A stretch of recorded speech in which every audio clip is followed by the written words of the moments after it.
This program is presented by the Fromm Institute for Lifelong Learning at the University of San Francisco. The Fromm Institute, keeping up with the times, no matter when.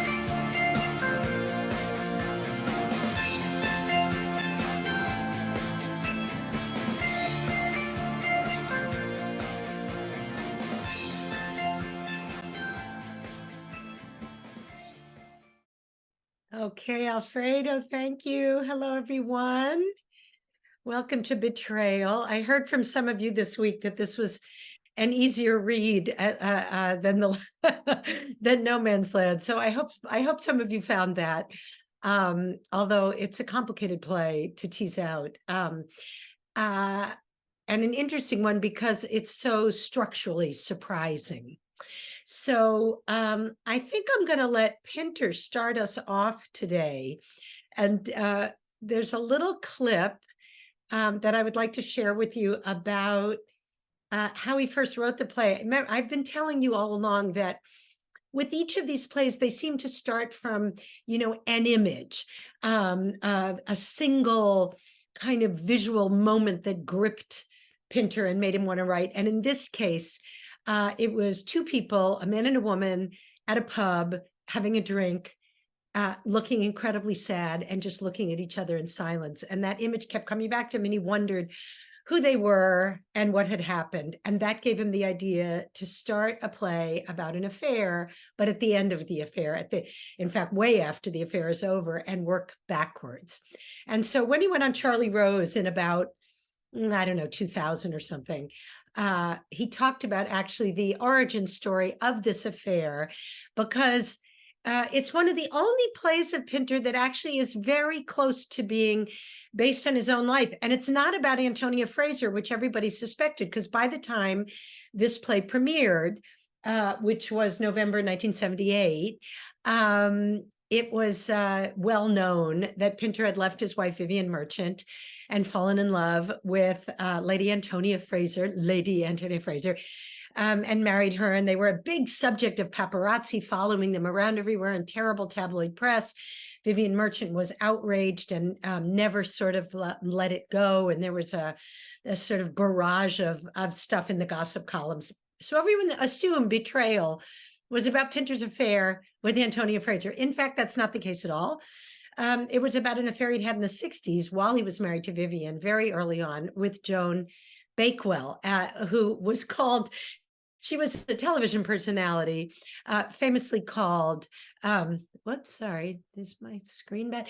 Called the Thinking Man's Crumpet. She was a smart woman. I'm going to show you just one thing that Pinter said about her and about that affair. If you can see this. Harold Pinter is here. The New York Times has called him, quote, one of the most important. We forgot about Charlie Rose in the world, right?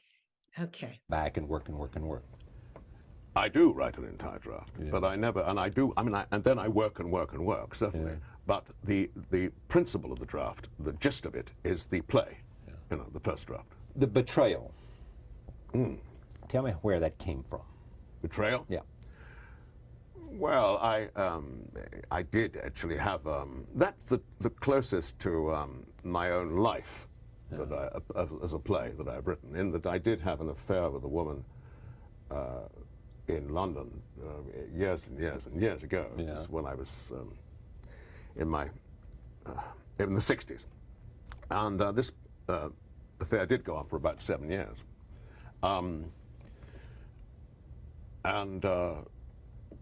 So it was a betrayal. Right. I was betraying my wife, Right. obviously. She was betraying her husband, except the funny thing was that he knew about it. Yeah. I didn't know he knew. But when I found out that he had known for, not all the time, but for a couple of years, 2 or 3 years, I felt betrayed myself. Because he never told you? No, because... he never told me Yeah. that he knew. And she never told me that he knew. That he knew. So everyone was, in a sense, was betraying everyone else, And Oh, sorry. Wait, there's one more. that's the play. The play was inspired by that. Roll tape. Here's a clip from the film, The Betrayal. I'm going to show you some film in a minute, so I won't do the rest of the Charlie Rose. But I think that that what Pinter is saying to us is germane because it tells us that what seems to be a play about adultery is in fact a play about multiple kinds of betrayals. The betrayal of male friendship, of two men who've been friends for many, many years in their life, and how that friendship gets betrayed. The betrayal of one's own youthful beliefs and passions for kind of middle-aged cynicism, the betrayal of one's children, et cetera, et cetera. And oddly enough, when Peter Hall, who first directed the play in 1978, read it, he said, and I quote, "I discovered the central fact about the triangle," meaning Emma, Robert, and Jerry. "The marriage of Robert and Emma is actually kept going by her secret affair with Jerry and by the friendship of the two men. Once the betrayals cease, the marriage is over." So in a sense, betrayal is the sinews that hold these three people together. This was not perceived to be the case when the play first came out. And I have to tell you a little about its original reception before we look in detail about, I have the chronology up here so we can look at how the play is structured before we look at the details of the text, because it's a very complicated structure. But here's what's so interesting about how it actually happened. Pinter wrote the first draft very, very quickly, which is unusual for him. You know, as we've looked at, he's gone through long periods of writer's block, et cetera. And this one, he sat down and wrote very, very quickly. He sent it to Peter Hall. Peter Hall was by then running the National Theatre. It was quite a difficult time. The National Theatre was building their big building, the brutalist building on the South Bank, but they hadn't really gotten the funding together for it. So there were constant funding battles and also labor battles. So the Stagehands Union was about to go on strike, and in fact did go on strike the night after Betrayal opened at the National Theatre. So they weren't even sure that the play was going to open. It was a very tempestuous time. And but Pinter just sent the draft along in the fall, for second draft of the play, to Peter Hall, as he always did.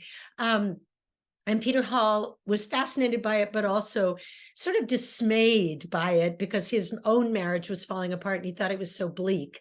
But he found a slot for it and he argued for it and he put it up at the National in the fall of 1978. And the press absolutely hated it. And I find that really interesting because, in fact, it's a much more accessible play to most people than No Man's Land. I don't know how many of you would agree with that assessment, but it feels that way. And ironically, what you realize is in the decade that Pinter had become the significant playwright on the British stage, after The Caretaker and The Dumbwaiter and No Man's Land and Old Times, etc., by the time they got to Betrayal felt like a sort of betrayal of Pinter's own legacy, because it seemed to go back to a kind of cliched British play about upper middle class people and their marital problems. Do you know what I mean? And so Michael Billington, who wrote the biography that I told you about last time, and it's a really superb biography, actually says something in the biography that I find extraordinary because, you know, in this day and age where no one ever admits they were wrong about anything, ever, Michael Billington in the biography says, "I am embarrassed at how I responded to Betrayal in my first review, and this is what I said." And he quotes his own first review, and he says, "I missed it. I missed the play. I thought the play was just a clever thing about, you know, upper middle class infidelity. But in fact, it's a very despairing play about self-betrayal." And he writes this, which I think is really on the money about it. Pinter was dealing with male-female extramarital relationships, and if you just received the play without digging underneath it, it's a rather trite story. The obvious question is, who is being betrayed? While dealing with the triangular relationship, Pinter is talking about something else. He seems to be saying that if you start with self-betrayal, it gradually infects everything like a dreadful, destructive virus. So there is and we'll look at this in more detail as we look at the details of the play, but this sort of aching awareness in Betrayal of the way in which, for not necessarily artists, these are not artists, but Jerry is an agent, a writer's agent, and Robert is a publisher of contemporary novels, right?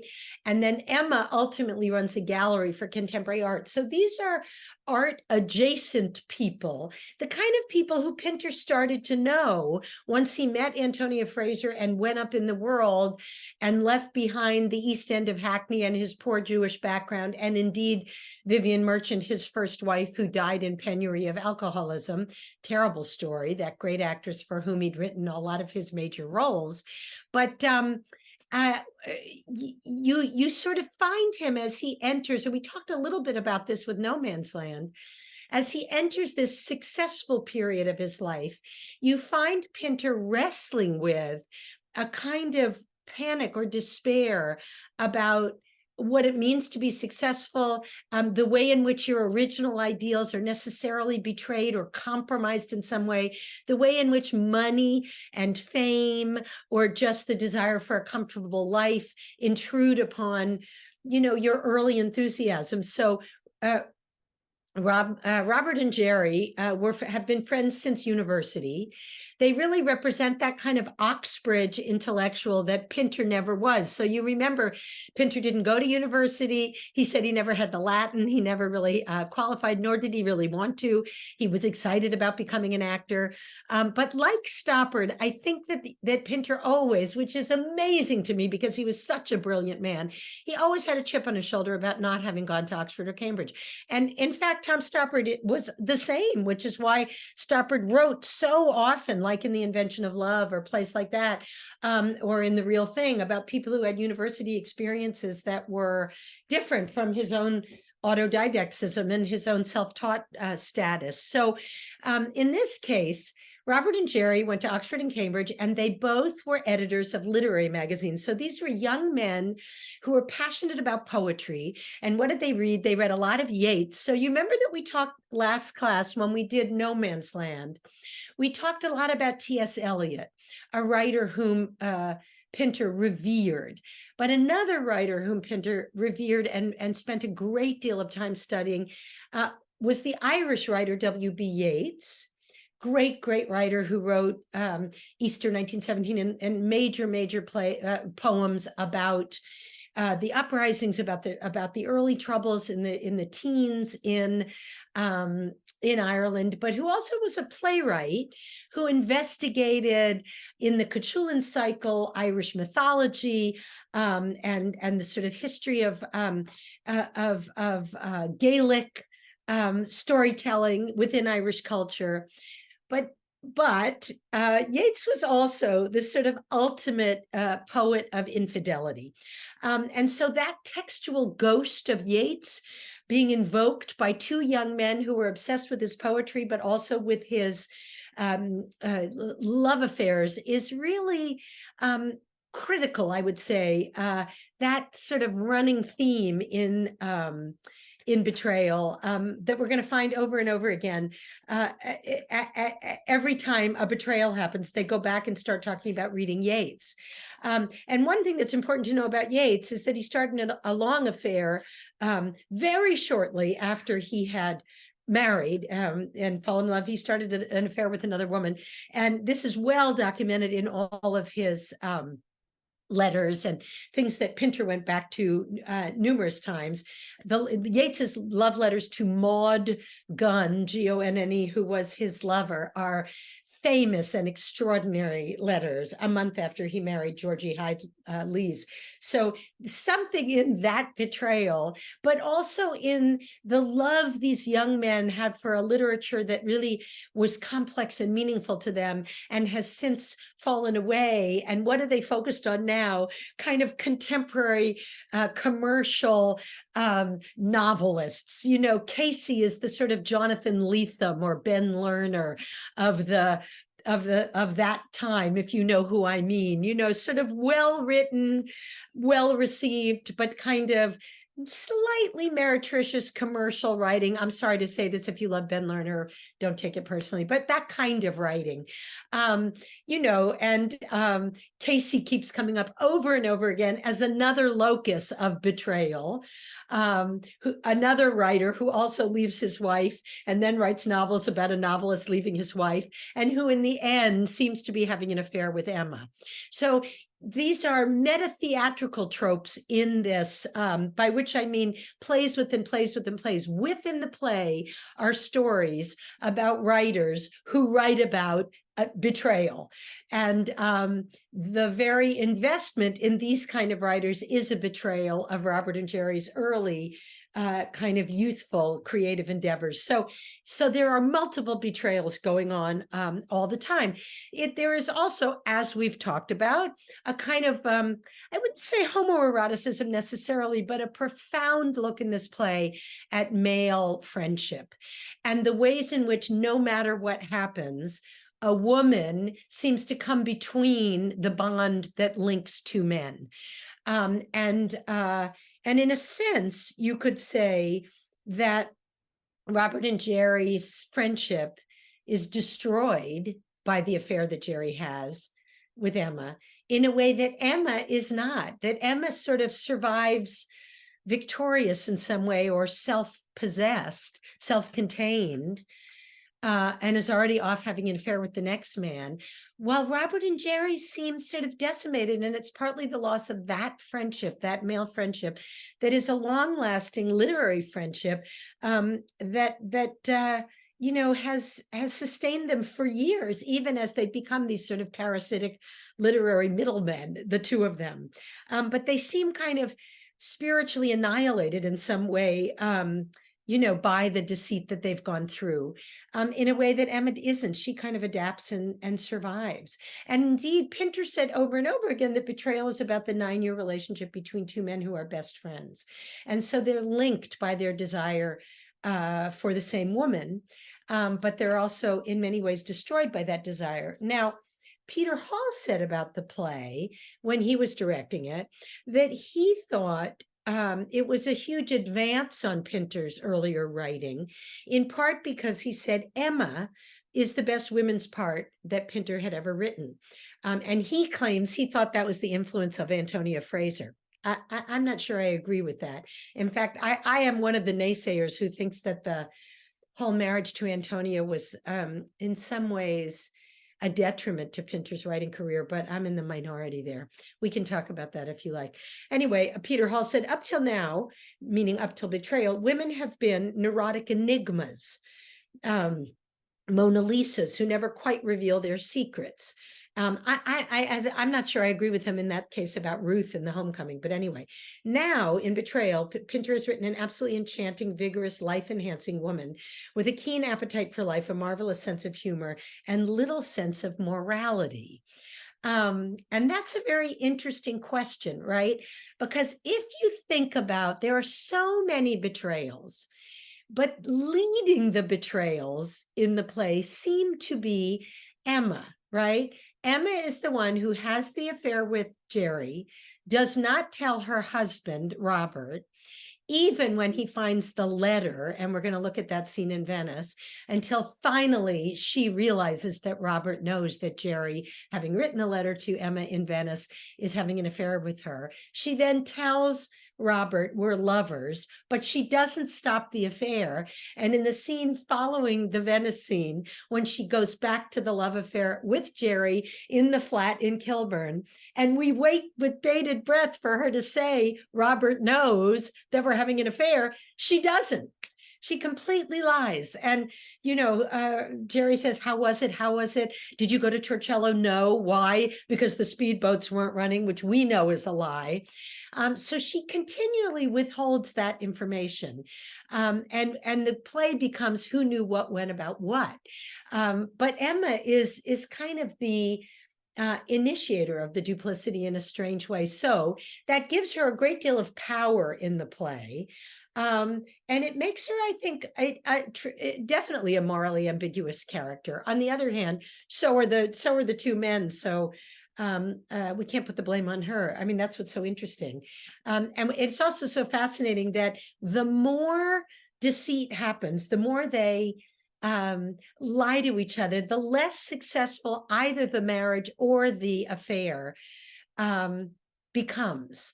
And that, I think, is a really interesting thing to sort of watch the degradation of the love as the lies continue, and the degradation of the marriages at the same time.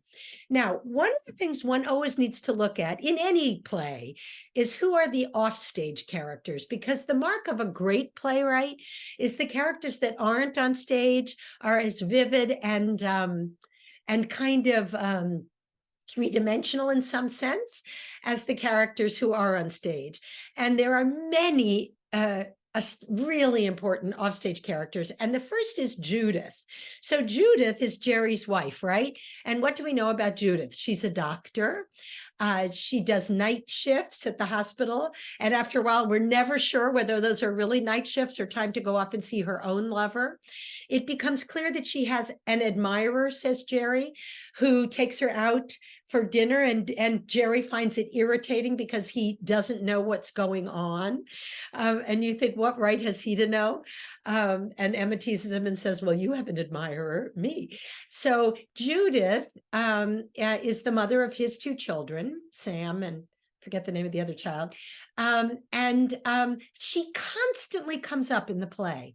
And you start to realize, I mean, there are moments where Emma says things like, I saw Judith at lunch today. He says, where? Fortnum and Mason. And he gets very defensive and says, that's nowhere near the hospital. And you start to think, well, what was Judith doing all the way there having lunch? You know, or when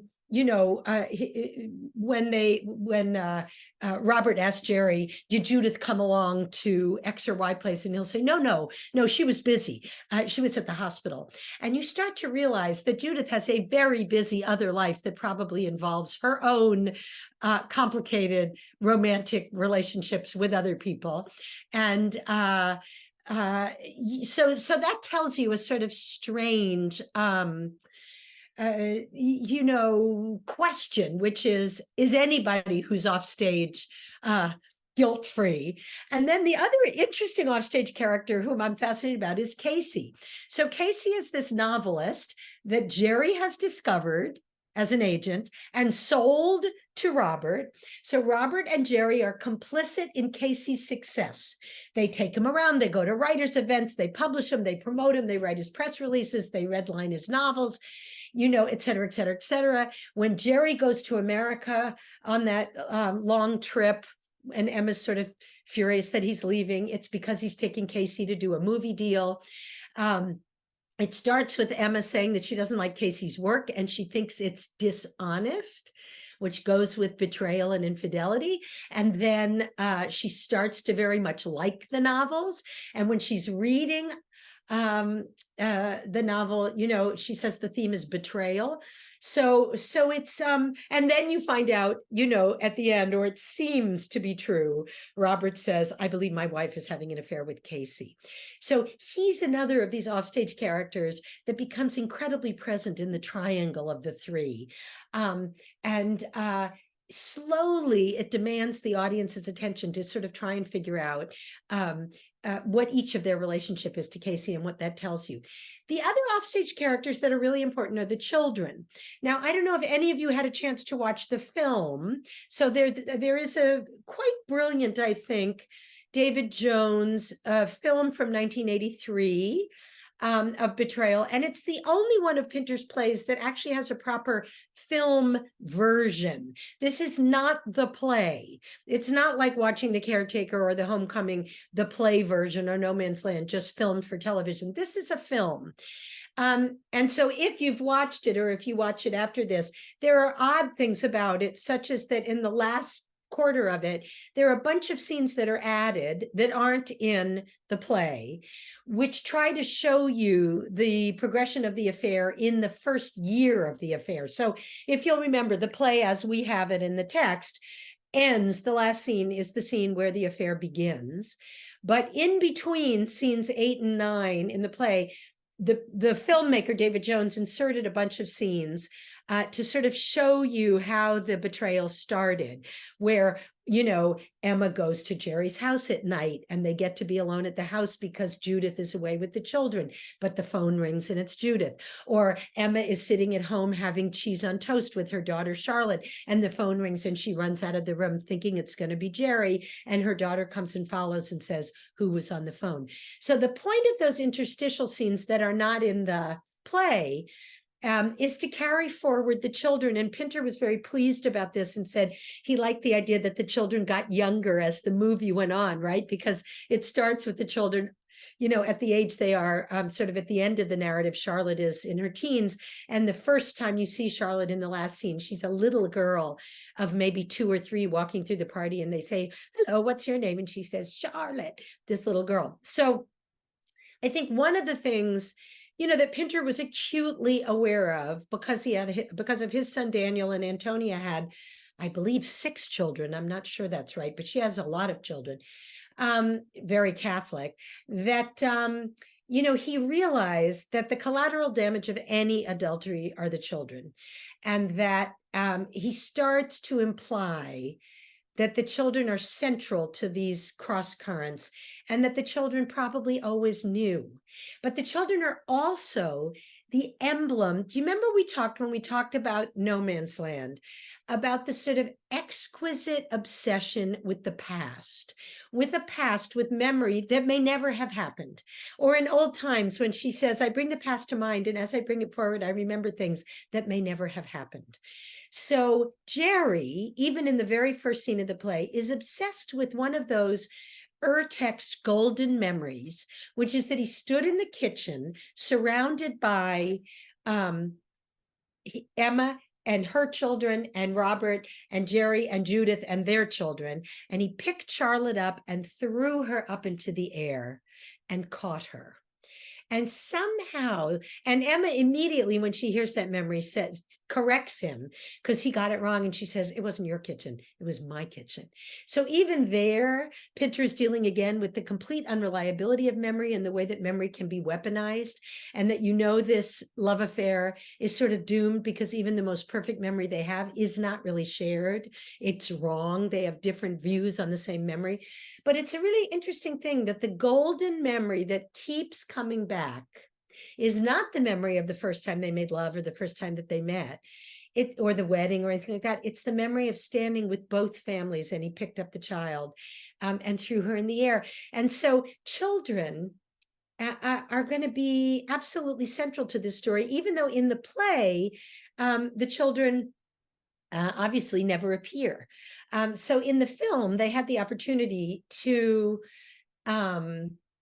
you know, bring forward certain aspects of the nature of the story that were that I actually think are sort of really interesting. And I'm not sure I like all of the additions that are in the film, but I think as a film, it opens it out in a kind of fascinating way. When you do the play on stage, of course, what's incredibly difficult, and that's why I wanted you to look at the chronology, is to deal with how you cope with that reverse chronology. So somebody was just mentioning the recent Broadway production, you know, which they all sat there barefoot. They were all on stage the whole time, which I thought was kind of obvious. We know that they're sort of present the whole time, whether they hear everything or not.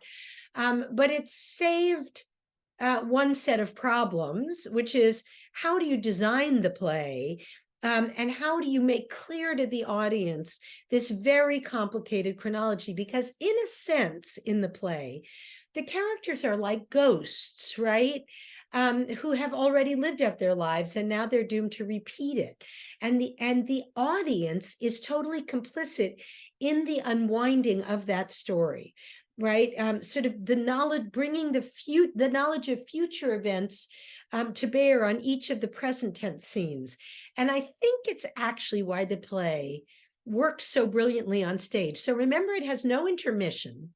It has no interval. So unless you choose to take one, which some productions do, but if you don't, it goes straight through. And the bridge, the anchor of it, is scene 5, which is the scene in Venice. That's where the whole play moved towards, and then it moves backwards from that moment, the moment where Robert discovers the betrayal, the adultery. And what is so complex about how Pinter has structured the chronology is that he pays out who knows what when in a way that makes the audience, as I say, not only complicit and knowing, but it makes you watch the present tense scenes with a kind of incredible dread, because you are waiting to see if the third member of the triangle finds out the truth of what's going on. And you watch the character who's lying make decisions about what truth to tell. So do you remember we talked very early on when we were talking about how to play Pinter, how to perform it, that you have to keep the mask up all the time. These are agonized characters going through unbelievable emotional turmoil almost all the time. And this is always true in Pinter. There's never low stakes activity that goes on. The stakes are if it's Stanley in the birthday party who feels that his life is about to be ripped apart, or if it's Dealey in Old Times who suddenly feels that his marriage is being invaded by the past by a woman who lays claims to his wife, or if it's Teddy in The Homecoming, who comes home to realize that his whole family has turned against him and is willing to destroy his marriage. These are very high stakes events, and the characters keep the mask on so that they behave as if they're civilized people, and underneath it all there is despair and rage and terror and violence.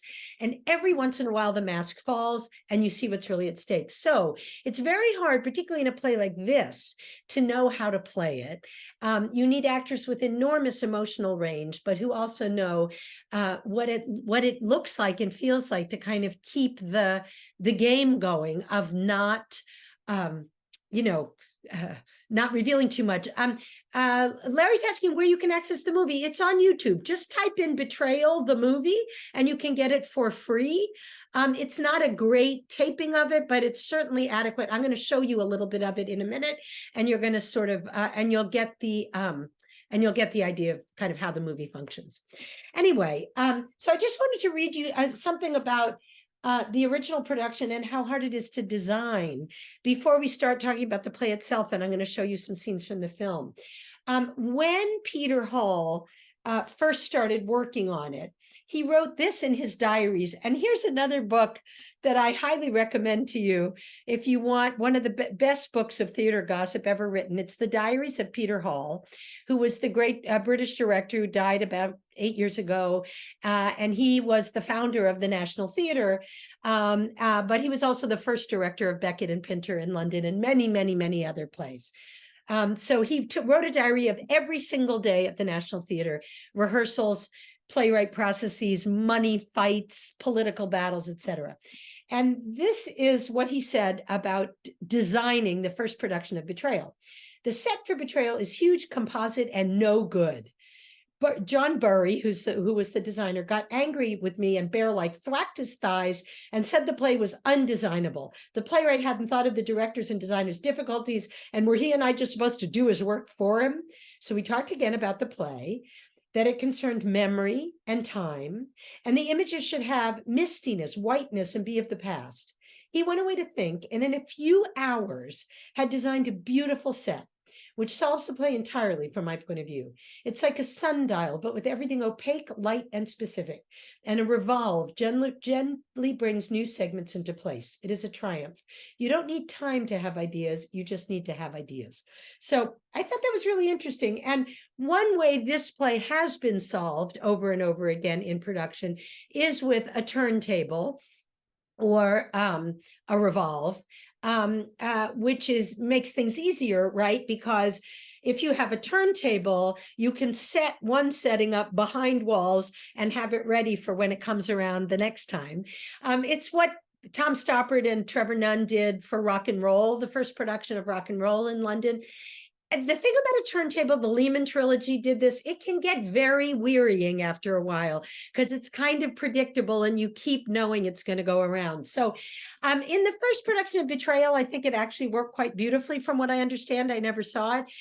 There are many ways to solve this play, but I do think the thing you learn from reading Peter Hall is it doesn't have to be naturalistic, right? They are ghosts. Every one of these scenes is the memory in a way, of the scene that happened. And so you don't have to fill in all the details. You're sort of looking through a keyhole. But designing it is particularly challenging. It's also really challenging to cast. You need 3 actors with incredible chemistry who, as I say, have enormous emotional life, but don't feel the need to, over emote and do too much moment to moment, but keep it really subtle. So here's another wonderful entry from Peter Hall's. He says, John Barry, Harold, and I showed the set to the cast before the first rehearsal and chatted about the play. So Michael Gambon, you remember Michael Gambon who just died? He was playing Robert.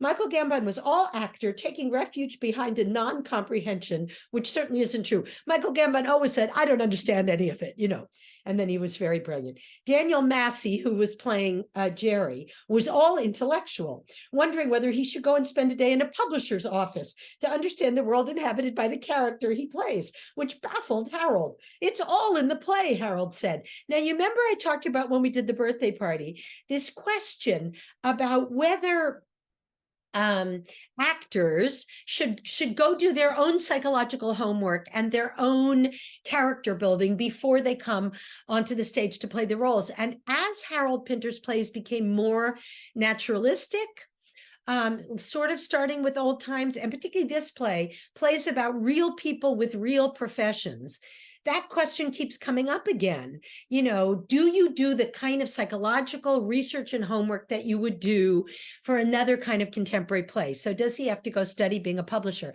Pinter thought this was crazy. He said all the clues to the character are in the play, and you just have to really dig in and read the play and find out. It was really interesting. And then what happened, and I think this always happens with Pinter, Peter Hall describes about 2 weeks into rehearsal, or 3 weeks, that they did a run through and it was completely flat. And that's because when you work on Pinter, one of the things that happens with actors is that they get the surface of the play quite taut and quite precise. They get the language, the silence, the pauses, but they haven't filled in. They haven't yet let those silences be utterly terrifying and let the void creep in and the terror. So the play feels really flat and superficial. And the next thing you have to do is just rip the lid off and let them do a couple of rehearsals where they really dig into the despair of the moment. And then you can sort of balance the two and come to a kind of equilibrium once the play is in previews that leaches out emotion, but without leaching out too much at one time. And then he describes, of course, opening night when the reviews came out and they all were absolutely terrible. And one of the things I think is was most admirable about Pinter. The next day at the National Theatre, the theater went on strike. And so they had a very difficult time, and they had to get non-union people to move that set around to do the turntable. But Pinter came in and said to the cast, I think it's a very good play, superbly told, and we have nothing to apologize about. He never gave in to critics. Pinter knew who he was, for better or for worse. He really knew who he was. And it's one of the things I think is most sort of admirable and extraordinary about him is that he didn't let it get to him, and he didn't backtrack. He stayed completely committed to what he had created. So here's what he created. Here's the chronology. Can you all see this on the screen? Yeah. So the play starts in the spring of 1977, and we're in a pub with Jerry and Emma, and it is a scene that takes a long time to get to its heartbeat because the initial chit-chat is completely anodyne and sort of cliched. How are you? All right. How are you? Haven't seen you in a long time. How are the children? How are this? Sam fell off his bike, these kind of things. And then you start to discover what's happened. Even in this scene, which we don't know when we see it, there's a big lie. And the big lie of the scene is Emma telling Jerry that she told Robert about the affair last night. And we're going to find out that's absolutely not true, and that Robert's known about the affair for years. But this is what Emma chooses to tell him. We don't know this, of course. We only see Jerry in a panic when he says, "You didn't tell him about us, did you?" Discovering that the jig is up with his best friend, and he thinks it started last night. So the next scene is later that same day, and it's at Jerry's house.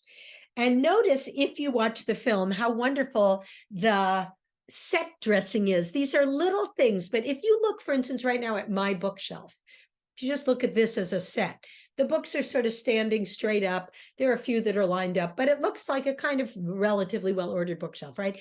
When you look at this, if you watch the film, or we look at it, we're going to look at a little moment from a scene there in Jerry's house. The books are all askew. They're piles of the same book, because they're obviously Casey's books, many copies of them or whatever. But the bookshelves are kind of a mess. And it gives you a little peek, if you notice that, into Jerry's sensibility. Anyway, Jerry is in a nameless panic, and he invites Robert to come over. And Robert comes over to the house. Robert, played so brilliantly by Ben Kingsley. And Robert is wearing his coat, and you will notice he never takes his coat off in the scene, nor for a long time does he sit down. So it's not collegial, it's not chummy. That scene is very dangerous between the two men. And that's the scene where Jerry says, "I know all about it. I know about the affair. I know you found out about it last night." And Robert just smiles at him and says, "I didn't find out about it last night. I've known years ago. I thought you knew." So the beginnings of the end of that friendship, those seeds are planted right there. Very complicated scene about male friendship and despair. We then go back in time 2 years. So this is the first time that the play goes in reverse.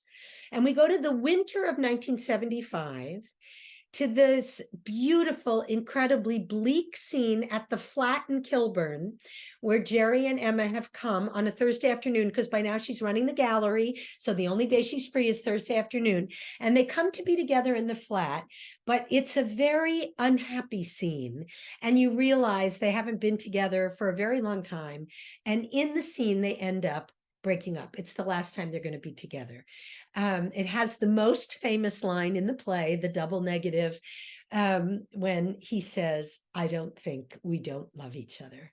And you realize the jig is up. So it's quite an incredible, despairing, but very carefully calibrated scene.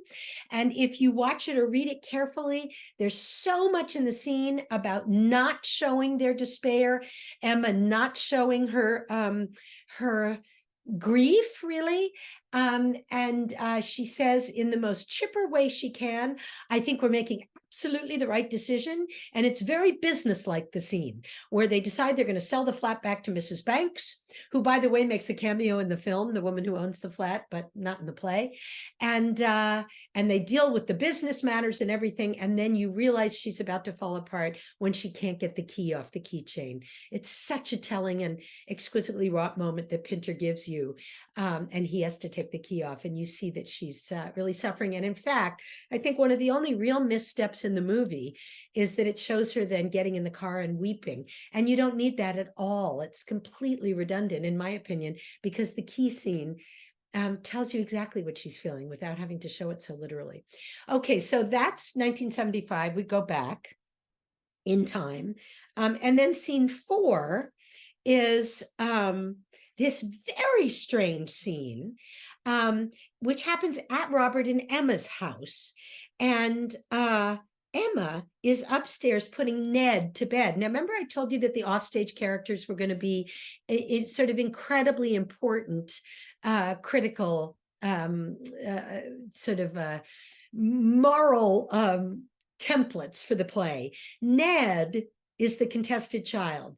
So in Pinter, agonies about, in many playwrights, in Strindberg more than any, in Ibsen enormously, in Shakespeare, questions of paternity are always very fraught. Because, till we get DNA testing, you never know. Men never know for sure if the child is his. So Ned is the child conceived in the middle of the affair. And although Emma assures Robert that it's his child because Jerry was away in America for 2 months. Ned is sort of the contested child. So in scene 4, when Jerry makes a surprise and very dangerous visit to the home of his lover, the first thing that happens is he finds out she's upstairs with Ned. And that is also a very complicated scene, because we know something feels sort of extremely off about the relationship, but we don't know who knows what yet. Then comes the absolutely central scene, which is summer 1973, sort of the great scene in the play when they're in Venice, and Robert announces to her that he's found this letter, and she finally has to say, "We're lovers." And the scene ends. They talk about Torcello. So Torcello is this, again, magical place. It's the island off Venice that they've been longing to go to. And we're going to discover in the restaurant scene in scene 7 that Robert did indeed go to Torcello, but the price of betrayal is Emma didn't get to go with him. And he has a moment on Torcello reading Yeats. So in that scene is the discovery of the affair. And when we have the scene after it, directly after it, which is scene 6, where the lovers come together again at the flat. What's so extraordinary is that you're sure Emma's going to say to Jerry, "Darling, the jig is up." He knows. And instead, absolutely not. "Darling, darling, we'll have stew. We'll do this. We'll do that." And he says, how was Venice, and did you go to Torcello? And she lies and says the speedboats were on strike and we couldn't go. You realize right away that there's a real hole in the middle of this affair, that they don't tell each other the truth, that they can't tell each other the truth, and that in a sense there's no glue really between them, except conversations about their mutual family. So most of the conversation is in this scene between the lovers is Jerry saying, "I'm about to have lunch with Robert," and Emma getting paranoid and saying, "Why?" And Jerry saying, "Well, he's my best friend. Why shouldn't I have lunch with him?" And you realize that the love affair doesn't really exist outside of the very complicated family relationship between these two people. Between these two people's families. And part of what keeps the affair together is the fear of being found out. And Jerry is so naive. He keeps saying, "I was terrified that Judith would find out. I thought she'd find a letter." And the more he says she never has found out, the more convinced you are that she has. So then comes a hilarious scene, also in real chronological sequence, not in reverse, which is scene 7, which is in the restaurant. And that's where Jerry tries to keep the friendship going, and Robert just tortures him, because Robert knows now that Jerry has betrayed him all this time. And if you watch the scene carefully, we'll look at some scenes from that. You discover kind of how vicious, but also how broken Robert is, that he feels everything has been betrayed, not just the friendship, but everything he and Jerry believed in. But it's all done in the context of talking about books and food. Then we go back in time again to the summer of 1971, and that should be a happy time, because this is before, Robert has found out about the affair, and it seems like we should get one instance in which, they're kind of, conventional lovers where they're happy together. And they're kissing and they're talking about food and everything. But that scene ends with her saying, "I have to tell you something. I'm pregnant." So even then, the marriage keeps intruding and children keep intruding onto what should be pristine about the affair. And finally, we go all the way back in time to winter 1968. And this is the beginning of the love affair. And Jerry ambushes Emma in the bedroom of her house while an enormous party is going on downstairs. And he sort of tries to make love to her and tell her how beautiful she is. And she doesn't pay any attention at first. She's kind of distant. And then they kiss. And then Robert walks in. So right away, we understand the triangle is going to be central to this whole love affair. And Jerry says, "I'm making love to your wife." He actually sort of tells the truth, but he's so drunk. She says, "Your best friend is drunk." And what's so heartbreaking is we can't tell quite what Robert does believe about whether Jerry is really serious or not about making love to his wife. But the last two lines of the play are Jerry saying, I speak as your oldest friend, your best man. And do you remember when we looked at all the lyrics for You're Lovely to Look At, Delightful to Know, or My One and Only, Your One and Only in old times? The cliche of the term best man, which is just somebody who serves another person at a wedding, becomes a deep expression of long-term friendship. I speak as your oldest friend, your best man. And Robert says to him, you are, actually.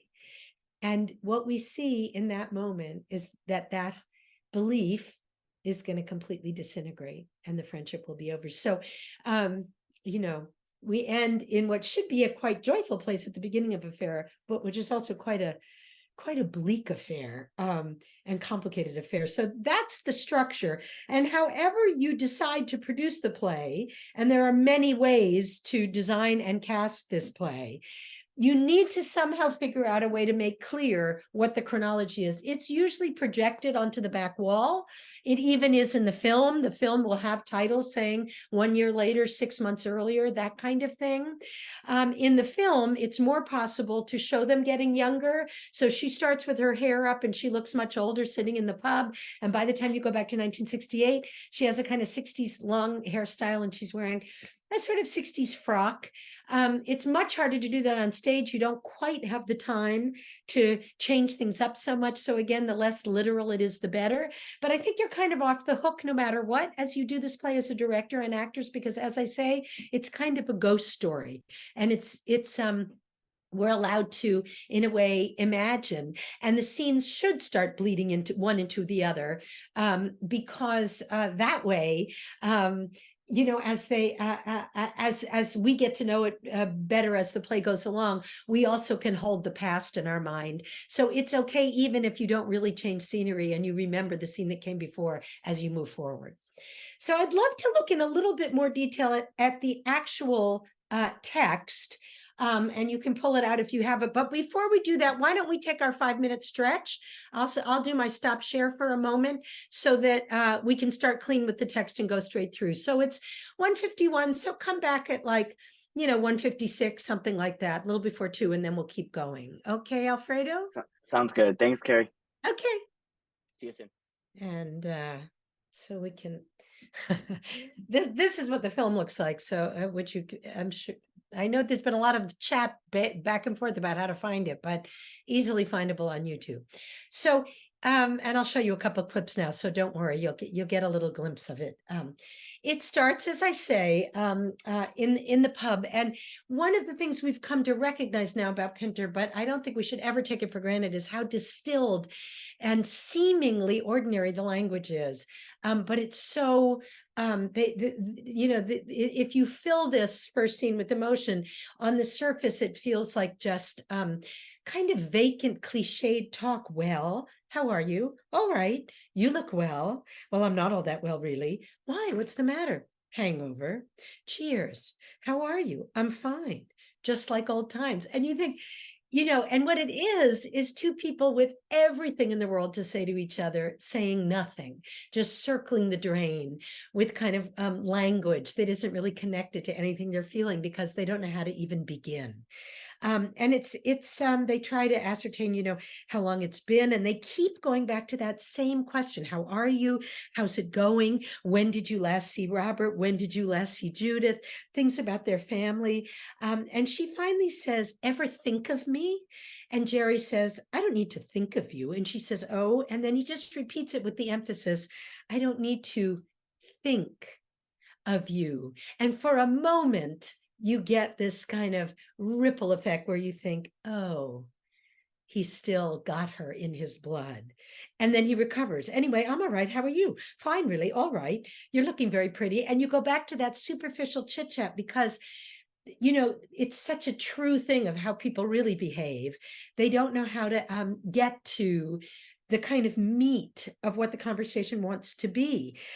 All the offstage characters are going to come up in tangential ways in this very first scene, like Jerry says, I saw Charlotte the other day. No, where? She didn't mention it. She didn't see me in the street, but you haven't seen her for years. And we go to the very first time that you get that image, the golden moment, and it's Emma saying it. Do you remember that time? Oh God, it was when you picked her up and threw her up and caught her. And he says, she was very light. And Emma says, she remembers that, you know. Jerry says, really? Emma says, being thrown up. And Jerry says, what a memory. And then Jerry, in his usual obsessive way, because, you know, he's kind of a coward, really, and is the one that, in a way, knew the least about everything all along, is that he says, she didn't know about us, does she? And Emma says, of course not. And that's the first clue. We don't even listen to it very carefully at that moment.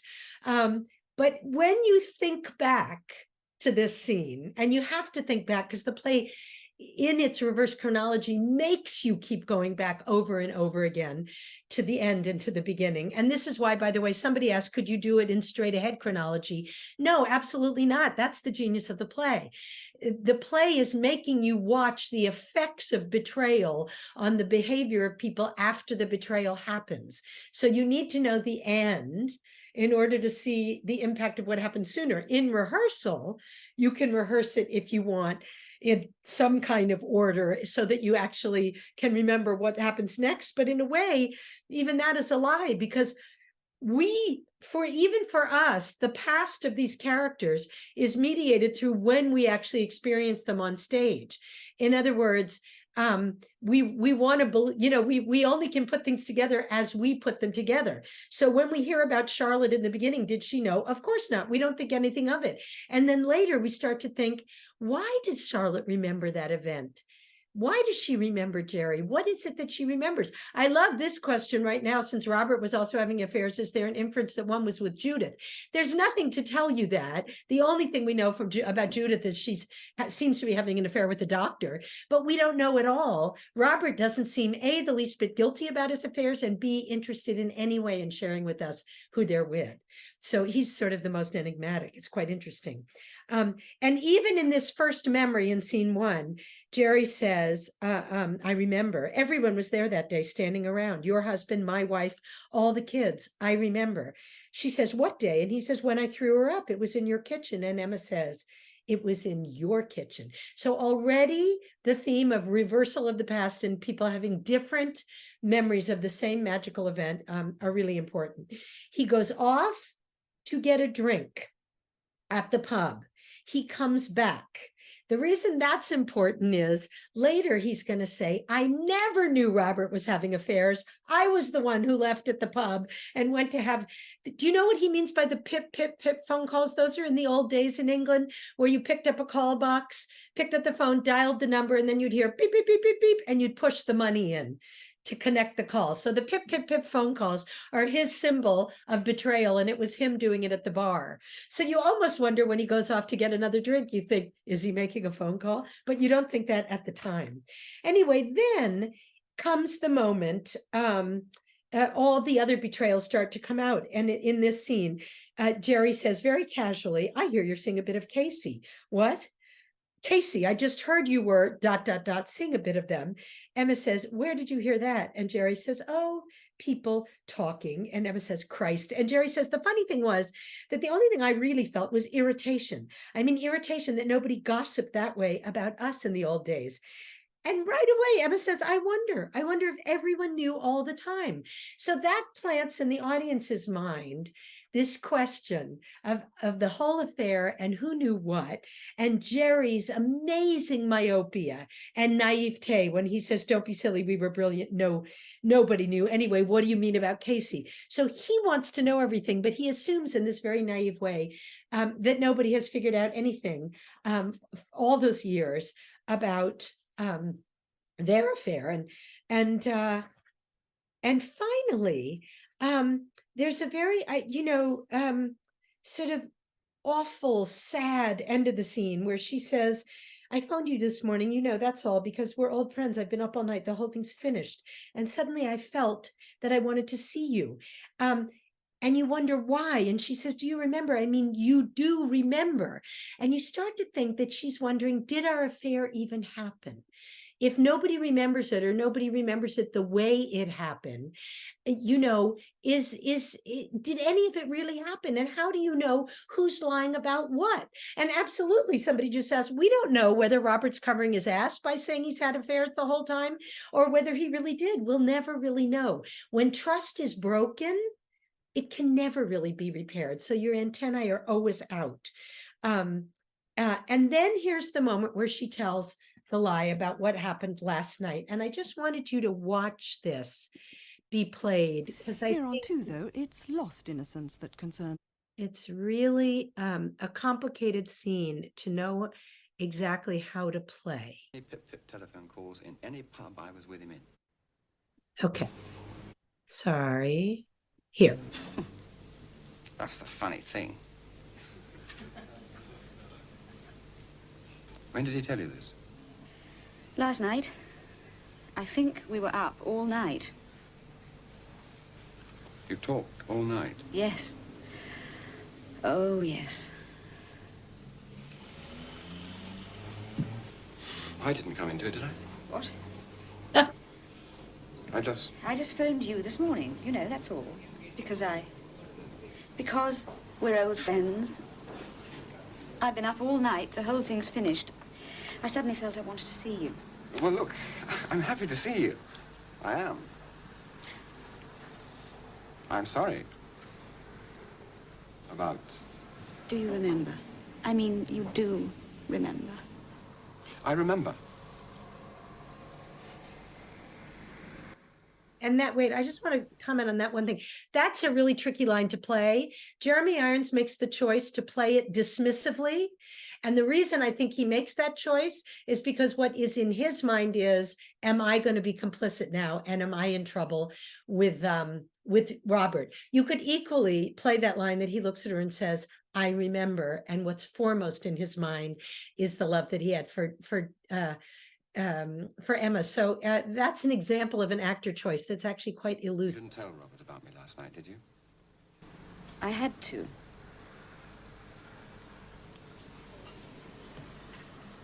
He told me everything. I told him everything. We were up all night. She's lying One now, point, watch. Ned came down. I had to take him up to bed, had to put him back to bed. Then I went down again. Ned is the contested I child. think it was the voices woke him up, you know. You told him everything? I had to.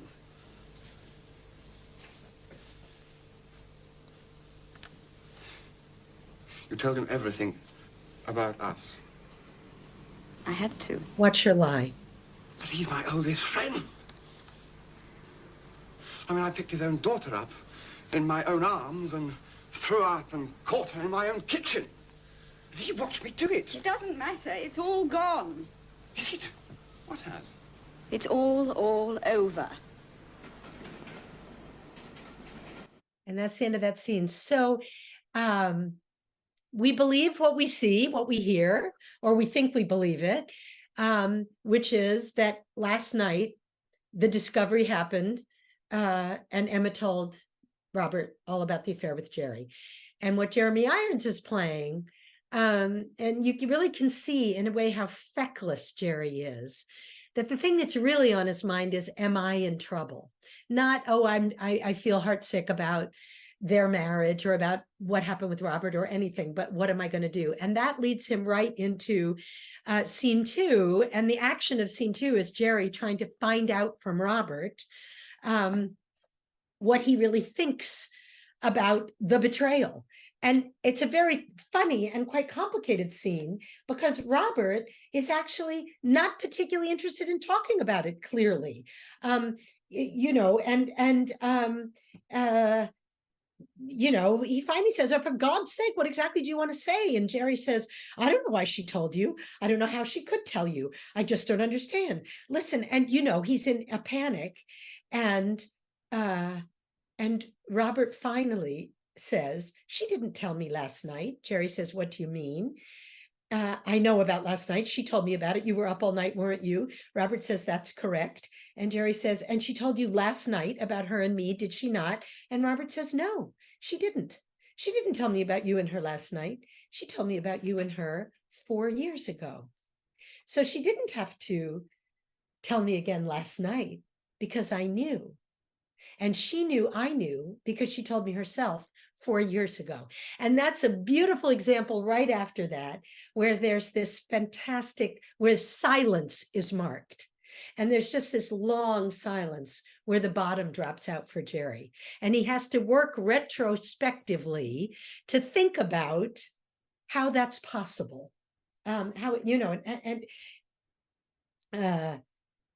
I'm going to give you, yeah, I'll just play you a little moment of that so you can watch, because it's such a masterful little acting moment, which is here. My marriage is finished.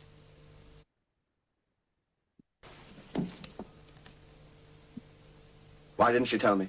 Well, I'm not her, old boy. Why didn't you tell me? I thought you might know.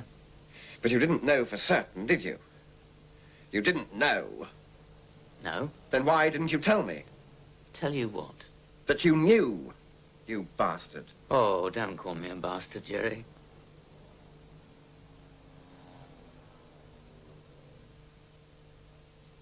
What are we going to do? You and I are not going to do anything. My marriage is finished. I've just got to make proper arrangements, that's all. Are the children? And watch that. That is an incredible moment with Ben Kingsley. Just watch that again. He is completely impassive and seems totally in control until the issue of the children comes up. And then you see it, that My marriage is finished. I've just got to make proper arrangements, that's all. Are the children? And now look how egotistical Jerry is. You hadn't thought of telling Judith. Telling Judith what? Oh, about you and Emma. You mean she never knew? Are you quite sure? And look at that pause. Are you quite sure? And he's not sure. Of course he's No, not I sure. hadn't thought of telling Judith. Actually, you don't seem to understand. You don't seem to understand that I don't give a shit about any of this. It's true I've hit Emma once or twice, but that wasn't to defend the principle. I wasn't inspired to do it from any kind of moral standpoint. It just felt like giving her a good bashing. The old itch. You understand. But you betrayed her for years, didn't you? Oh, yes. And she never knew about it, did she? Now watch this. Didn't she? I didn't. No, you didn't know very much about anything, really, did you? Oh, and then what? Wait, I'm going to let it go. No. Yes, you did. Yes, I did. I lived with her. Yes, in the afternoons. Sometimes very long ones. For 7 years. Yes, you certainly knew all there was to know about that, about the 7 years of afternoons. I don't know anything about that. I hope she looked after you all right.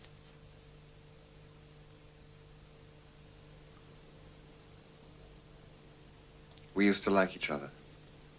We still do.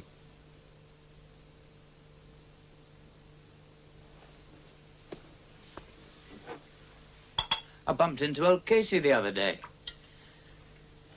I believe he's having an affair with my wife. We haven't played squash for years, Casey and me. Used to have a damn good game. Okay, so, I mean, there's so many things to look at, even in this little tiny scene. I don't have time to go through them all, but if you look at the pauses, you will see how masterful it is that once the seeds of deception are planted, if you just leave silence, they will grow. Jerry says, and she never knew about it, did she? And Robert says, didn't she? And then there's a pause. And in that pause, it gives us time to look back at Jerry and we think, oh my God, maybe the whole time that Emma was with Jerry, it was because she knew Robert was with other women, and so it was justified. Or maybe Robert invented being with other women to sort of cover up his own humiliation, before Emma ever found out about it. So those silences, those pauses are incredibly important. But also the way physical life happens, right? So there's this very honest, sad moment. We used to like each other. Robert says, we still do. And in that pause, he crosses over and pours another drink, which is another way of just fortifying himself. You could do a whole dissertation on the way people drink in this play and how much they drink in order to cover silence or despair or just to get drunk so they don't have to face it. And then he covers what is obviously upsetting to him. I bumped into old Casey the other day. I believe he's having an affair with my wife. He says, as if he doesn't care. And then he says, we haven't played squash for years. Now, if you track squash throughout this play, squash is the thing that men do together when they are intimate and have a real friendship going. And when they stop playing squash for reasons that they don't always fully understand, you realize that it means they don't trust each other anymore. And it's partly because squash, unlike tennis, is quite intimate, right? If you played squash, it's on a small court, you're close to the other guy, you're panting, you're sweating, you're whatever. It's going to come up over and over again in the play in a particularly brilliant monologue in the restaurant scene, which I will play for you. But you only can play squash with somebody in this play that you trust.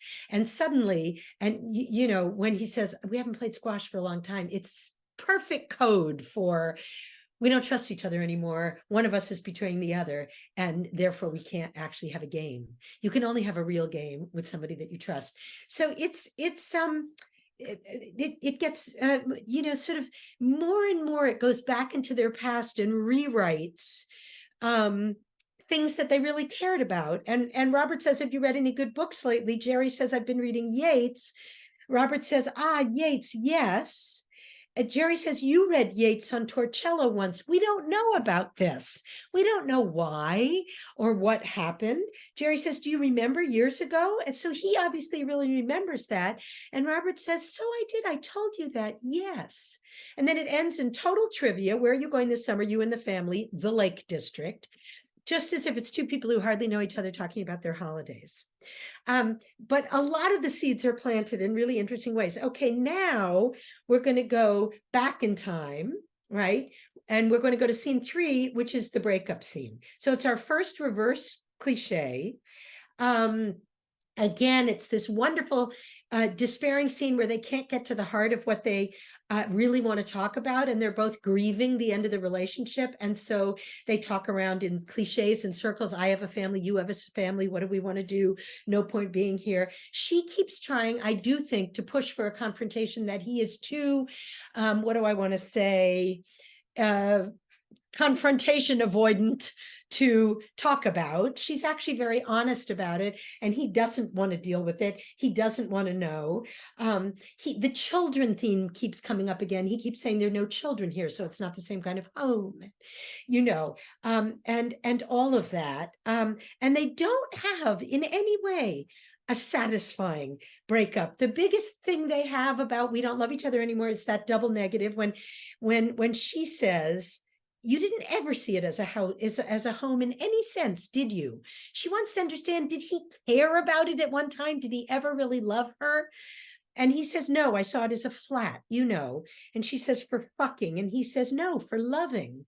And she says, well, there's not much of that left, is there? And there's a silence, and that silence should bring honesty from him. And instead he says, I don't think we don't love each other. And there's a pause, and she says, well, what will you do about the furniture? So I think one thing you learn, and someone commented that they think Emma is the most complex character in the play. She's certainly the most honest. She wants to talk about the affair. She wants to acknowledge what she remembers and how much she loved him. And she also wants to acknowledge that they were lying and betraying the whole time. Jerry never acknowledges anything. He can't confront the fact that Judith's been having an affair all the time. He doesn't want to remember in any kind of robust way. What's the thing about Casey's name being Roger? That's his first name, Roger Casey. But they keep calling him, it is the same person, but it's weird. Naming is always weird in Pinter. Why do they always call him by his last name? And it's to objectify him. If they called him Roger, he would be intimate. He would be one of them. He would be a friend, a man you sleep with. If he's Casey, he's the author, and it's somehow objectified. So I think that's really interesting. Then, we go in the chronology scene back in time again to this quite dangerous scene. And I just wanted to show you one thing in this scene, which is after they break up, you watch a brazen moment where Jerry comes to their house and you think, what is he doing there? And she's up with Ned, and we're going to find out that Ned is the contested child whose parentage is in doubt. So that's odd. And it's a very tense scene between Robert and Jerry. You don't know why Robert is being sort of so snarky to Jerry, because Jerry doesn't know that Robert already knows. And so it's an odd, we know about the affair because we've heard about the affair. So we know that it's a man who's screwing Robert's wife, but we don't know that Robert knows that. And they have a very oblique conversation about boy babies being anxious all the time and why that is, and are men more anxious than women. They talk about Casey again, of course, and Robert in a joke says he's a brutally honest squash player, unlike Jerry. And Robert isn't playing squash with Jerry anymore. And then this strange moment comes where here, I just want you to watch this scene. So Emma has to play it both ways. She comes downstairs and she sees her lover talking to her husband, and she's trying to figure out in a coded way how to sort of share something with her lover, understand why he is there and what's going on, and at the same time mitigate the anger that she knows she can feel her husband is putting out there. And it's a very disturbing mitigation. We don't understand that what's really going on, because this scene is 1974, is that in the next scene that we're going to get to, which is earlier, we're going to find out, of course, that's why Robert's behaving that way, because he knows. So watch this. This is again a brilliant metaphor, a monologue about squash, which is actually going to tell you everything there is to know about where this love triangle sits at this moment. And it starts about right after this. Why didn't you like it? I've told you, actually.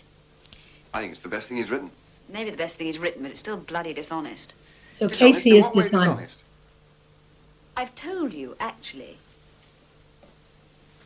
Have you? Yes, she has. Once when we were all having dinner. I remember. You, me, Emma, and Judith. What was it? Emma gave a dissertation over the pudding about dishonesty in Casey with reference to his last novel, Drying Out. It was most stimulating. Judith had to leave, unfortunately, in the middle of it for her night shift at the hospital. See that face? You Judith, think by he the way? knows. Very well. Wait, I just want you to see that again, because this is how is Judith, Yes, and she watch has. him laugh. Once when we were all having dinner. I remember. You, me, Emma, and Judith. What was it? Emma gave a dissertation over the pudding about dishonesty in Casey with reference to his last novel, Drying Out. It was most stimulating. Judith had to leave, unfortunately, in the middle of it for her night shift at the hospital. How is Judith, by the way? Very well. Look how guilty he is. When are we going to play squash? You're too good. Not at all. I'm not good at all. I'm just fitter than you. But why? Why are you fitter than me? Because I play squash. Oh, you're playing. Regularly? With whom? Casey, actually. So he was at Casey. this point. Good Lord. What's he like? He's a brutally honest squash player. No, really. We haven't played for years. We must play. You were rather good. Yes, I was quite good. I'll give you a ring. Why don't you? We'll make a date. Right. Yes. We must do that. And then I'll take you to lunch. No. I'll take you to lunch. The man who wins buys the lunch. Can I watch? Now look how dangerous this is. What? Why can't I watch and then take you both to lunch? Well, to be brutally honest, we wouldn't actually want a woman around, would we? So I want you to watch this speech that you're about to hear, because this is Robert trying to get revenge on Emma, knowing, right, that she's in the middle of having an affair. But she can't react to that, even though she knows she's being tortured by him, because she doesn't want Jerry to know that Robert knows. I mean, a game of squash isn't simply a game of squash. It's rather more than that.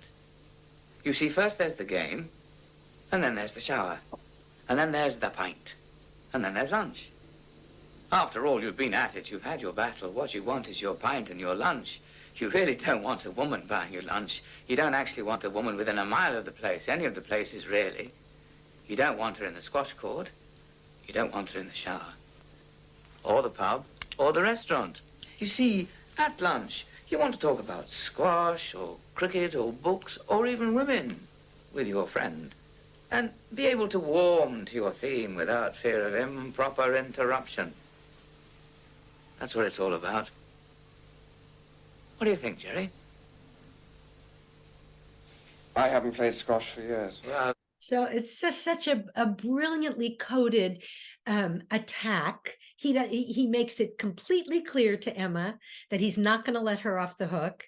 And he challenges Robert, what do you think? Jerry, what do you think? And Jerry's response, I haven't played squash for years, is, of course, since they've had the affair, he hasn't played squash. And he knows in some way that he's being eviscerated, but he can't really figure out why. And we can't figure out why till we get to the next scene. And the next scene is Venice, which, as I've said, starts with it's Torcello tomorrow. And then comes the whole heartbreaking discovery about the letter, and Jerry and Robert, you know, having to try and keep up the front, even though he's devastated to know, you know, that he's lost his wife. And you really do believe in some way, or I do. And I think Ben Kingsley's performance is so rich in this way, that Robert really loved Emma at one point and feels absolutely devastated by this, but he's incredibly careful not to show it, not to fall apart. And they talk about the flat, and he says, oh, it's quite established. And the only time that he gets really obviously agitated is when he says, how long exactly has the affair gone on? She says, 5 years. He says, 5 years, pause, Ned is 1 year old. Pause. Did you hear what I said? And she says, yes, he's your son. Jerry was in America for 2 months. We don't know, but that's, you know. And the last moment is him saying, tell me. Well, I love this scene. At the end, he looks at her and says, I've always liked Jerry. To be honest, I've always liked him rather more than I've liked you. Maybe I should have had an affair with him myself. And then there's a pause, and he says, tell me, are you looking forward to our trip to Torcello?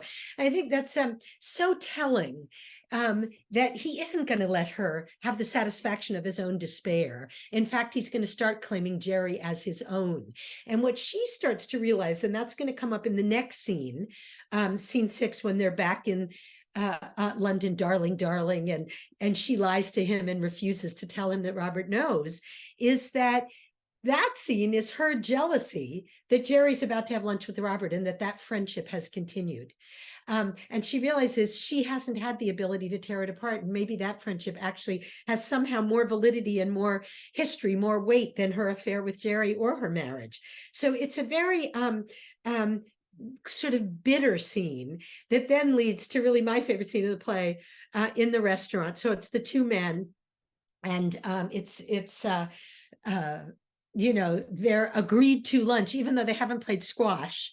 And you sit there at the lunch desperately wondering, is this the scene where Robert is going to tell Jerry what he knows? Now, please remember that Jerry knows that Emma didn't go to Torcello, and she says, because we watched it, that the speedboats were on strike. And here's how it goes. Wait, I just have to find. Okay, I want you to watch what happens in this scene. 1-0. Yeah. You're not? What are you talking about? You're a good What are you talking about? I'm a bad publisher because I hate books. or to be more precise, prose, or to be even more precise, modern. Oh, it's sooner than. Ready to order, signori? What'll you have?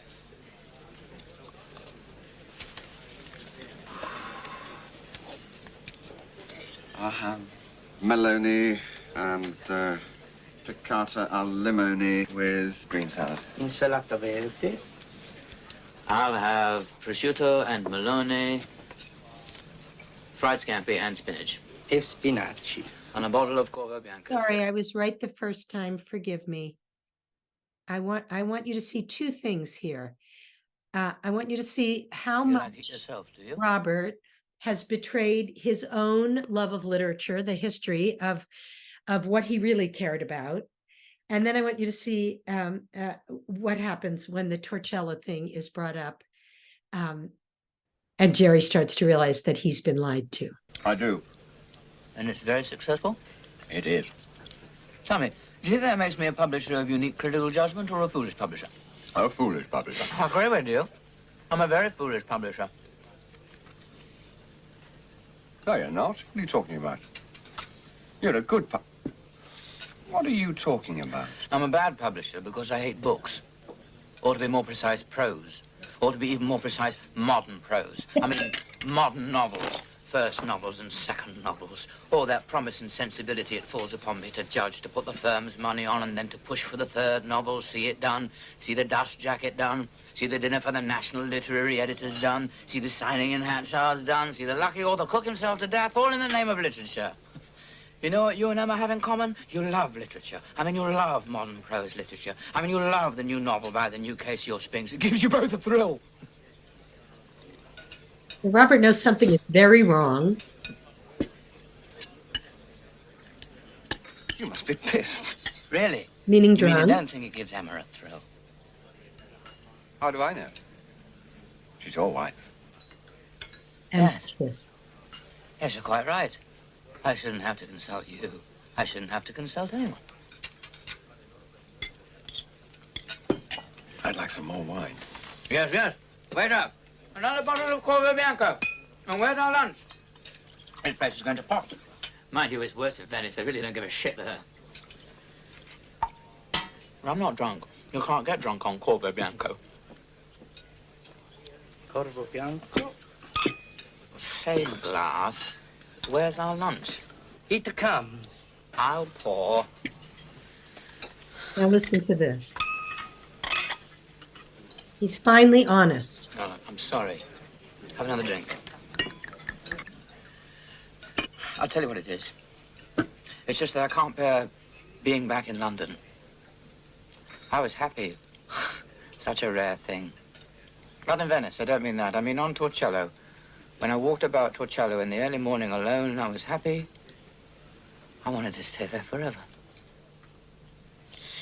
We all... Yes, we all feel that. So somebody just said, why do we like this play? They're so despicable. I don't think they're despicable at all. I think they're absolutely human and incredibly heartbreaking. They don't show it, but in that moment, and I think that's a very particular acting choice there is a moment of incredible pain and incredible regret, but also self-awareness when he says, I mean, on Torcello, when I walked about Torcello in the early morning alone, I was happy. I wanted to stay there forever. It was just because you don't have to be dependent on someone else. You're not waiting to have your heart broken. And I think that's what Pinter's saying, that ultimately we can never really know anybody else. Now, you can say that's a very bleak view of humanity, and it is. It's the same theme as old times, that in effect, we are islands unto ourselves, and we try, the human condition is to try and try and try to fall in love, to be together, to have family, to have children, to have marriage, to have political views. But that is a very hard thing to navigate, because in our heart of hearts, we're always alone. And that dialectic, I think, is the key to understanding Pinter, and the key to understanding the way to play it, which is that often it's very masked and protected, and they don't look like they give a shit about anything. And then you see the absolute loneliness and kind of despair of people who want to be connected and can't. And I'll just show you the very end really follows that. This is the scene where they first meet. Sorry, let me go back a little. Drunk. As you are my best and oldest. So Robert walks in on this I'm time. crazy about you.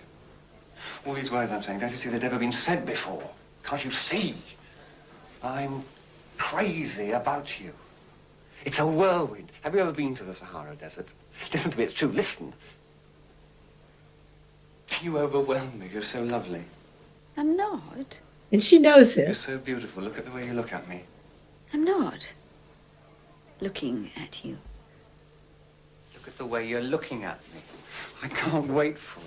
I'm bowled over, I'm totally knocked out. You dazzle me, you jewel. My jewel. I can't ever sleep again. No, listen, it's the truth. I won't walk. I'll be a cripple. I'll descend, I'll diminish into total paralysis. My life is in your hands. That's what you're banishing me to. A state of catatonia. Do you know the state of catatonia? Do you? A state of where the reigning prince is the prince of emptiness, the prince of absence, the prince of desolation. That's no man's I land. love you. My husband is at the other side of that door. I adore you. I'm madly in love with you. I can't believe that what anyone's at this moment saying has ever happened. Has ever happened. Nothing has ever happened. Nothing. This is the only thing that has ever happened. Your eyes kill me. I'm lost. You're wonderful. No. Yes. And part of obviously what stimulates the excitement of this is the third member of the triangle. My husband is at the other side of that door. You wonder if this ever would have happened if she hadn't belonged to Robert, and if Robert hadn't been Jerry's best friend. So we're about to hear Jerry laughing at Robert laughing off stage. And here he comes. And you wonder what he knows right away. And by the way, he's dressed like Harold Pinter. I just want to tell you that. Pinter always wore a black turtleneck. So that's the filmmaker's joke. Your best friend is drunk. As you are my best and oldest friend, and in the present instance, my host, I decided to take this opportunity to tell your wife how beautiful she was. Quite right. It is quite right to face up to the facts and to offer a token, without blush, a token of one's unalloyed appreciation, no holds barred. Absolutely. How wonderful of you, this is so, that this is the case, that her beauty is the case. Quite right. I speak as your oldest friend, your best man. No. You are, actually.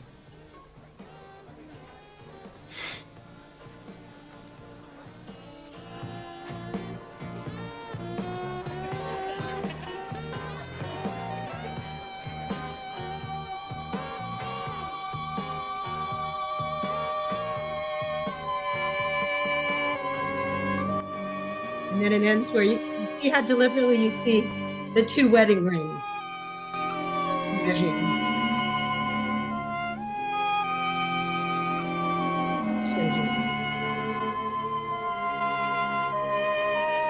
Up and caught. But I would argue that the most genuine moment of affection at the end of that scene is the moment between Robert and Jerry. And again, I think how Ben Kingsley drops the mask and plays that is very moving. Jerry is drunk and manipulative and says, I speak as your oldest friend, your best man. And Robert looks at him and says, you are actually. He also, Robert, seems very at home with Emma and sort of complicit with Emma. So what you realize is, in a sense, they're all complicit with each other, and that the affair and the marriage depends on all three of them having a relationship to each other. And so, as Peter Hall said, which I said at the beginning of the class, once, once the affair is over, the marriage is over as well. But I think it's actually you know, very honest in a way and very human about the way we lie to ourselves, but we think we're the only ones lying and that nobody else knows, or we excuse little betrayals until they become multiple betrayals. I don't think it's a play about despicable people, actually. I think it's really very complex, very human. I'm aware that we're at the end of our time already. It always seems to go so fast. So here's what I want to say about next time. Sorry, I'm going to stop sharing for a second. The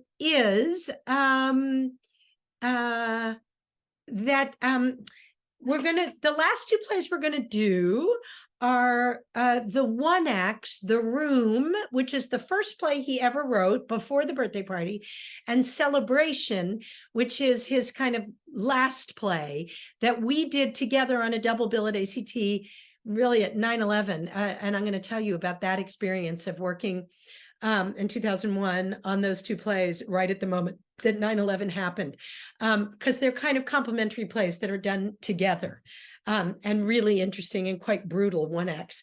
And then we'll leave some time to just wrap up our this class. That's our last class. So what I want to say to you is, anything that's been crossing your mind or occurring to you, you know, as we've been going on, or different plays we've read, or things that we skimmed over, or other plays of Pinter's you might want to know something about, or whatever, this is your chance. So if you bring questions to the beginning of class next week and just put them up in the chat, I'll try and, you know, make sure that I leave time at the end so we can really do a wrap up, and so you all can throw out there anything that you're curious about or interested in that we've missed. We always have less time than I would like to actually really get into the meat of the plays, but as they accrue, I hope you can sort of see thematically the ways in which a lot of these things connect. Oh, somebody's talking about One for the Road. There are lots of really interesting one acts, more recent one acts as well. It's not in the collected ones, but you can get the individual play scripts. And in fact, I've discovered at lots of used bookstores in San Francisco, if you want to go grab them, Green Apple Books has a lot of the individual plays, for instance. And City Lights Press downtown in North Beach has all the individual Pinter volumes as well. So if these are of interest to you, I can give you a couple of extended reading things next week that you might want to take a look at after we've done this. Just other things that fill in what we haven't had a chance to talk about. And I'll also give you the titles of a couple of these books I'm referring to, like the Billington biography, which I think might interest you, or some of Peter Hall's writing. I wouldn't recommend Most Criticism on Pinter, which is very theoretical and very dry, because I hope you're seeing, as we work through the plays in detail, that they are plays that are blueprints for production. They completely depend on moment to moment to moment choices that the actors, directors, designers make, how the silences are filled and how the whole process works. So it doesn't really help to make it, you know, kind of theoretical. What's really fun about doing them is in the moment. Okay, anything else you most are curious about before we sign off for next week? Otherwise, thank you for all the great questions this time, and I'll see you for our last class next Tuesday.